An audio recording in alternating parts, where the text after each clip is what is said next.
Well, welcome to September. How did that happen? A blink of the eye, and all of a sudden, here it is. Well, this month, you've heard, it's the power of I am.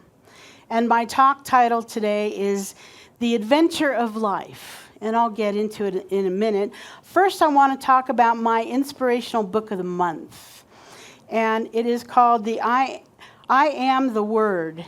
This is the book. The hospitality team has it out there. If you're interested, you don't have to buy it, but if you want to follow along with what I'm talking about each week, you can do so. I have a warning, though. This is not a light and fluffy book. This is like like a piece of fudge. It's very dense in a great way. Also, when you're reading it, I want you to know that it's written from the masculine. It's all about man. Now, I know in my mind how to switch that out. When they say man, I know it's man and woman. It's all of us, humankind, yes, right? Also, in this book, I don't know how many times it uses this word, but it talks about Christ consciousness and Christ. Now, I know that for some people, that's a very comfortable word. And for others, it's not a comfortable word. So if you swap out Christ for divinity or divine, you got it. All right? I just want to give you some guides to this book. What I noticed immediately, and I read it many, many moons ago, when I noticed digging back into it, is it's in alignment with everything that we talk about here. It's in alignment with what we've talked about, the Dr. Sue book that we used as inspiration.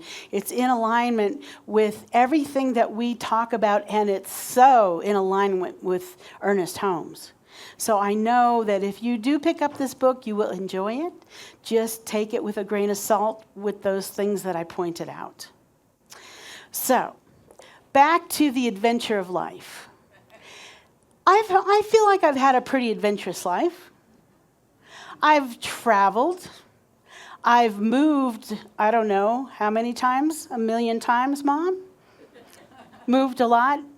When I was a kid, moved a lot as an adult. Met a lot of people. Had some very interesting jobs. Met stars in Hollywood and all kinds of things. But I'm not talking about that kind of adventure. The adventure that I want to talk about is the adventures of the unknown. The adventures of everyday life. And the adventures of our internal life, our soul. The truth of who we are and what we're doing here. So, last weekend I was gone. Lana did a fabulous job. Thank you. And Brent and I were in Denver, and we started off with a little adventure of hiking. And I did things I haven't done since I was a little kid. I climbed a tree. Not that far high up off the ground, don't worry. There's a picture to prove it. We had to walk over a place where there was water, and you had to walk on the rocks to get to the other side. I actually put my feet in the river. It was glorious. And the adventure for me wasn't so much how beautiful it was, although it was quite stunning to be in Denver, outside of Denver, in the mountains on this pathway. The adventure for me was to notice those places in my soul that have been missing nature, because I've been telling myself a story about aging. I've been telling myself a story that I can't, that I better not, I better stay safe. And here I was actually doing some things that I loved to do as a child. So that was my adventure. My adventure was what was on the inside that was being denied or forgotten. the other part of that weekend was we were there actually for a conference. We went to go see Greg Braden and Bruce Lipton. And I can tell you this. I've followed Bruce Lipton for at least 20, 25 years. And Greg Braden for at least, 15 to 20 years. In fact, Greg Braden was one of my teachers in ministerial school that we had to take a class from him at Agape. And it's been many years since I've seen them in person. But this is what I noticed right away, is everything that they were bringing to the table, all the science to prove spirituality, is what I already know. It's what I know as a woman of faith. It's what I know as a woman of God. But here are these scientists showing us the proof that God is within. Ernest Holmes says it over and over in our Science of Mind book. It was profound because I heard it in a different way. And I'll start with how they spoke about divinity. So all the secrets of life are held within super consciousness or human divinity. I love our mission statement because we acknowledge our humanity. In our humanity is precisely where divinity lies. See, sometimes we just say, oh, it's just humans being humans. No, it's within our humanity is where we live a divine life. So this divinity is the source of our power. They have proven it scientifically that our DNA is coded and encoded with the proof that God eternal is within the body. I'll say that again, because it blew me away. In our DNA, in the strands of our DNA, they have proven that God eternal is within these bodies, these vehicles that we use to get around in this world. This is exactly what Ernest Holmes has been saying before the proof of science. Now, I'm still happy saying I'm a woman of faith, but I don't really have to say that because there's actually evidence. There's actual evidence. If you're interested, you go online and look up their work and you'll see it. I didn't bring the slides that they have of the strands of DNA and how they came. What I'm here to do. But I want you to know that every day we have the opportunity for this adventure, for us to know who we are. Every day we have lifing for us to remember who we are. So, the challenge that comes is that we have this programming. It happens when we're still in the womb. Until we're 7 years old, we're sponges and we soak up the programming. They showed us the image, actually a video of a life still in utero, and the parents were fighting. And you could actually see this little embryo jump when the voices were raised. Everything that is done in the young one's life is soaked in and programs us.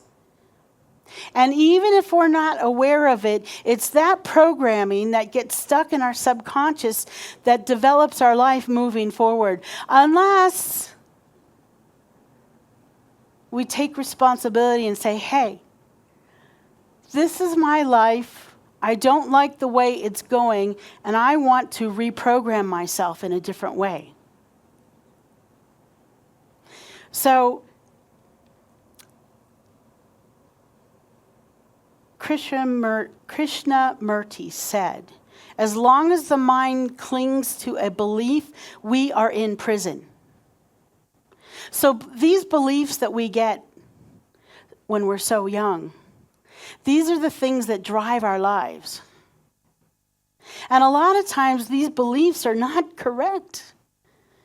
It's someone told you something, a teacher, a relative, someone across the street that had a different belief system than you did and said, no, this is the way it is, or you should be this, or you should do that. No. We get to reprogram ourselves. In fact, when it comes to DNA, Bruce Lipton has talked about this in his studies of epigenetics. DNA does not have an on and off switch. We've been told that over and over.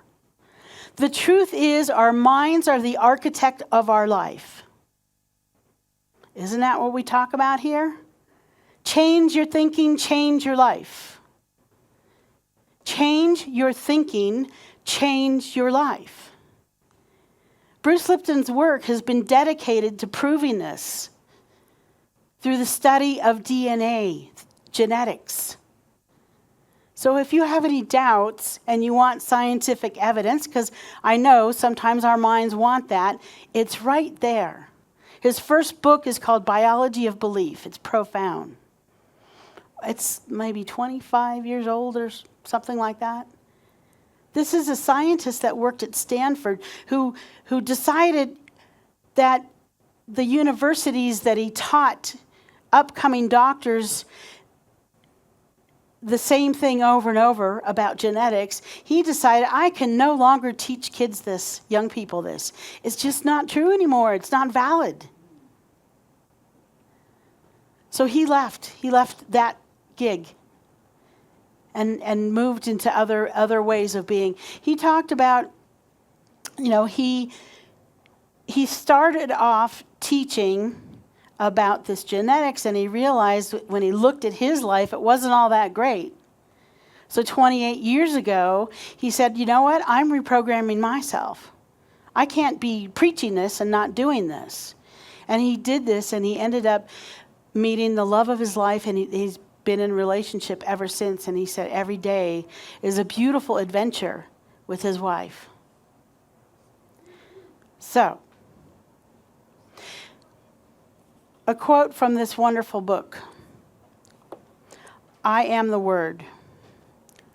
I want you to really think about this because there's some questions in this paragraph that I'm pulling out. Now ask yourself this. Am I willing at this time to engage myself fully in a process of transformation that may require me to release beliefs that I have held to be true? Am I willing now to engage in a process that will ask me to recognize my fear and absolve it from its path by releasing it completely to the divine? Am I willing now to be on a path of radical change that will leave me naked and resplendent in my frequency and without tethers to the past that no longer are serving me? Am I willing now to go on a journey with the divine of realizing myself as the child of God made manifest that I am intended to be? If you say yes to this, we will encourage you to read forward. That's just a paragraph from the prologue. If that catches your attention, go ahead and get the book and follow along from week to week. So here's a question, a little bit about adventure. Have you ever gone on vacation? And yes, Michael's like, I just went on vacation. Have you ever gone on vacation and you come back energized, and about 3 days into being back, that energy just like dissolves and dissipates? Right? Oh, I know, it's happened to me. In fact, when I did the AIDS Life Cycle 7-day ride. We called it the love bubble. And a couple days after not being in the love bubble and being out in the, quote, real world, it was like, ooh, I feel depressed. I'm not up anymore. I'm just down, right? So since words are always programming our consciousness, we need to change the script so that we can always be that energized, like we just came back from Hawaii, like we just came back from Denver or from wherever you've been. See, that energy isn't just in that place. That energy is you and me. It's who we are. And if we're out in the world and we're feeling energized, then we get to bring that into our everyday life. So that's the adventure of everyday life that I want us to have. So, the universe is very literal. Lana did a lovely meditation this morning where she did affirmations. I am strong. I am that I am. I am love, right? But how many times do we say, I am tired, I am sick, I am broke, I am all these things that we don't want those words to create our life, but yet we say them over and over again. Something that I learned this weekend, which was profound for me, because I've been using affirmations for a long, long time. And what these guys said are, since the universe is so literal, we need to script it a little differently, and I'll get into that in a minute so that we can all have really powerful affirmations. Because what I wanted to do is give you some, maybe 5 ways to reprogram yourselves, because that's what we're doing here this month. That's what we're always doing in here, whether you know it or not. Right? I know that as a young metaphysician, I remember when I first graduated as a practitioner, like 20 years ago, someone came up to me and said, so how do you do that?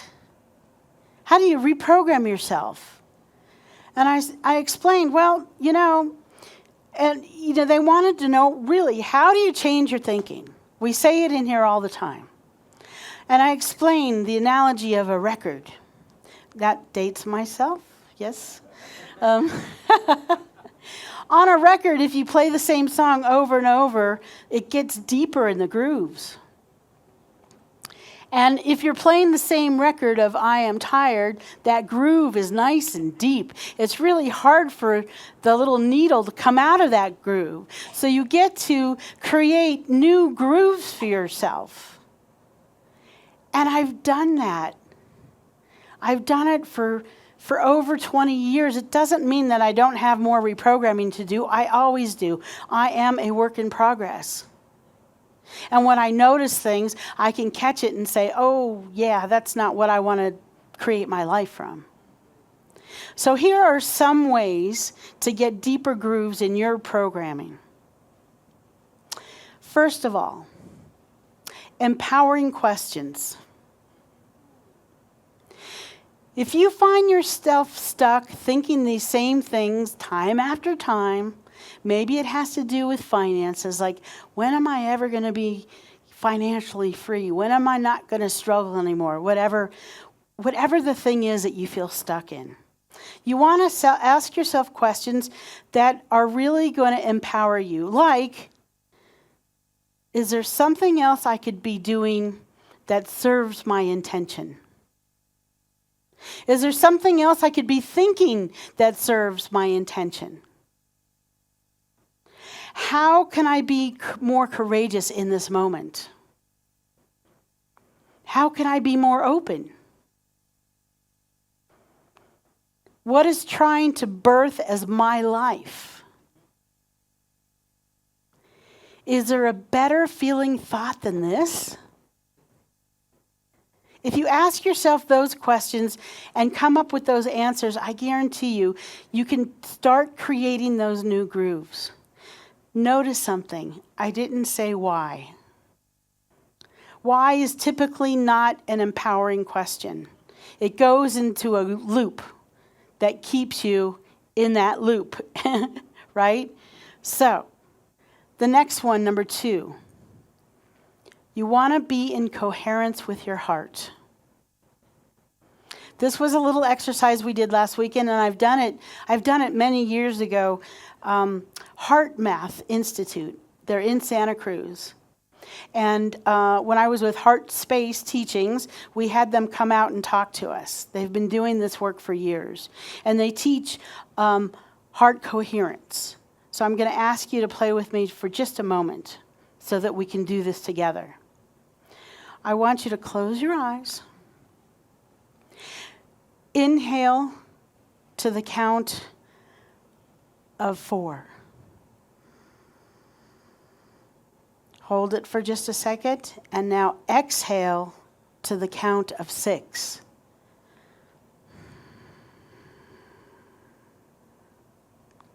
One more time, inhale to the count of 4. Exhale to the count of 6. Now I want you to think of something you're grateful for. Just one thing, doesn't matter if it's big or small. Grateful for life, for your spouse, for your child, for your dog. Now with that gratitude, breathe in to the count of 4. Let that gratitude come to your heart and breathe out to the count of 6. Now this time we're adding something else. You're going to breathe in as if your heart is breathing. Breathe in through your heart. Feel the gratitude and exhale through your heart. Pretend like your heart is breathing. Breathe in through your heart.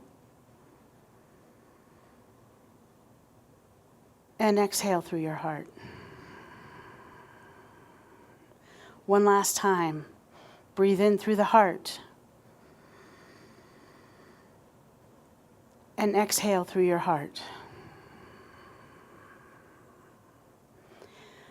Wonderful. This is a simple technique. It's called quick coherence. Do this every day. Just for 1 to 3 minutes. This is profound if you want to change your programming. The next one is change your routine. I know I'm a creature of habit. There's certain things that I do in a certain way. Sometimes it drives my wife crazy.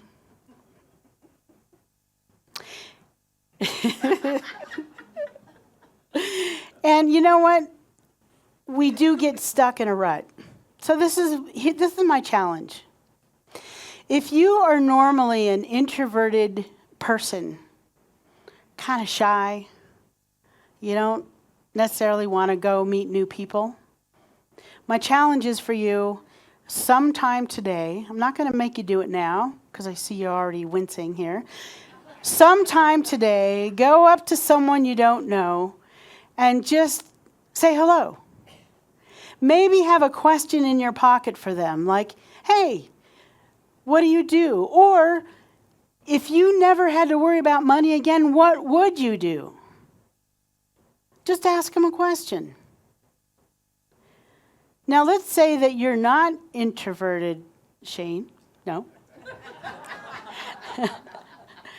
And you have no problem talking to new people, to strangers.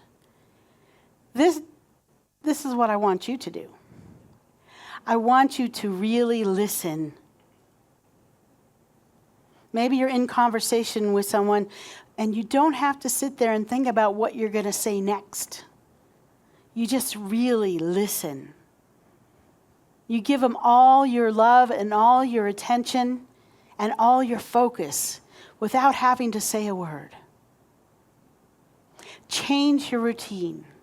Could be something in your daily routine too. Maybe you've been doing your spiritual practice at the end of the day. Switch it up. Do it in the morning. Maybe if you do it in the morning, do it at night. Maybe if you've only been doing it once a day, do it twice a day. Maybe you've been doing it for 10 minutes and you want to double it. Go to 20 minutes. Change your routine. It's a great way to do reprogramming. The next one I have for you is affirmations. And like I said, the universe is very literal. And what I found out is there are 3 things that we want to pay attention to when we're writing our affirmations. First of all, we want them to be declarative. We all know that we want them to be in the now moment. We don't do an affirmation of, someday I'll feel good. That's not it. It's in the now moment. We know that. But you want it to be declarative. You want it to be action-oriented. And you want it to have a resolution or a conclusion. So, for example, I am whole, healthy, and filled with vibrant energy for walking my dogs, riding my bike, and enjoying all the activities that bring me joy and happiness. So, feel the difference between just I'm whole and healthy? I'm being more precise, more exacting. This is really what I want. This is what I'm affirming. That I have energy to do all those things that I love to do. In fact, it was just yesterday that when I was writing at my desk, I was getting up to go take the dogs out, and my knee was killing me because we've been hiking and doing a lot of stuff. And I had to put all of this to work for myself. I feel so much better today. I feel so much better because I was doing this affirmation for myself. Now, there's still more work to do. I get that. But if you saw me walking yesterday compared to today, you'd see the transformation that's happened. The next one is we want to access the subconscious. Now, I have spoken till I'm blue in the face about Dr. Sue Morter, and I'll keep doing it because she gives you tools and methods and practice. Door in your mind where the subconscious thoughts reside, that programming resides. So whether it's breath work or yoga, whether it's meditations or hypnosis, it's great to listen to something powerful when you're falling off to sleep. If there's something going on that you want to reprogram, find a recording. You can find it online. I found some amazing decluttering programming that I send my clients that I work with. And I tell them every day, before you go to sleep, just turn this on. If you fall asleep, that's fine. There's going to be that moment before you fall asleep that's where the programming is just going to take hold. So there's 5 ways there that you can do reprogramming. Thomas More said, soul making is a journey that takes time, effort, skill, knowledge, intuition, and courage. It is helpful to know that all work with the soul is a process. Alchemy, pilgrimage, and adventure, so that we don't expect the instant success or even any kind of finality, because we're living. Life is lifing, right? So I want you to take those 5 ways and work with them this week. I'm going to finish with a quote from Ernest Holmes. He said, "We cannot live without adventure because there is a pressing against us the dynamic force of that which paints the sunset and causes the soft glow of the evening twilight, sings in the birds and plays in the child, announces itself through each of us, and proclaims itself at the level of our recognition of it. Every person is an inlet to the divine." Let's pray.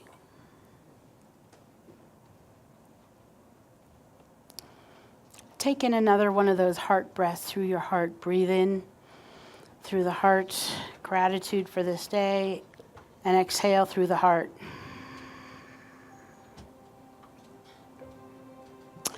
How grateful I am. Grateful for this beautiful community. Grateful for our sanctuary. Grateful for all the people that have come here for years and years and years, and our new friends. Grateful for these amazing teachers that have written these books of wisdom that we get to learn from, remember from, know from. I'm most grateful to know that there is only one power, one presence. It doesn't matter what you call it, whether you call it God, Allah, the way, Hashem, Yeshua, the force, energy, the field, the divine matrix. So many names, so many faces, and yet only one. This oneness is in and through everything, in through those magnificent rivers and trees, rocks and mountains, in through the hum of the air conditioning, in through those beautiful musical notes. It's just everywhere. In the universe, in the nebula, in the stars, in the sun, in the moon. And knowing that we are one and the same, our DNA proves it. There's only one thing happening here. It's God, God, and only God. It's in our cells, in our atoms. It's in my voice, through my thinking, through my circumstances, through my joys, through my griefs, through everything that is happening in my life. And I know the same is true for everybody in this room. You can never be separate from it. You are it. I can never be separate from it. I am that I am. So knowing that truth, I claim and know for whatever is your heart's desire in this prayer field, this prayer vortex, the answer is always yes. For peace on the planet, for abundance of health, wholeness, wealth, energy, vitality, the answer is yes. And I ask you to say your name silently in the name of your beloveds that you want prayer for, people that are going through things that are asking for prayer. Go ahead and put it into the field. Cindy.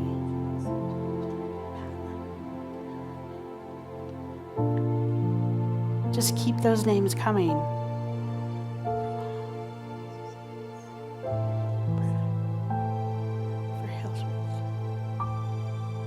And for our beloved Hildreth that has gone through something that is already healing itself through her body.